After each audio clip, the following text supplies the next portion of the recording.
In this video, I'm going to show you how to sign in to Kling AI. If you find this video helpful, please consider to like this video and subscribe to my channel.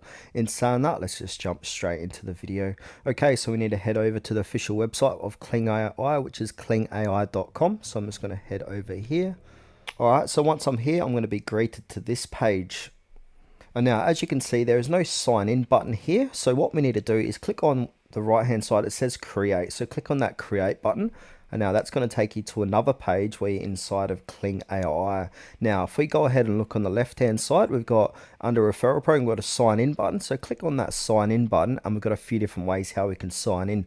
So we can sign in with Google, we can sign in with Apple, or sign in with email. So for this demonstration, I'm going to go ahead and click on sign in with my Google account. So now a little pop-up should appear.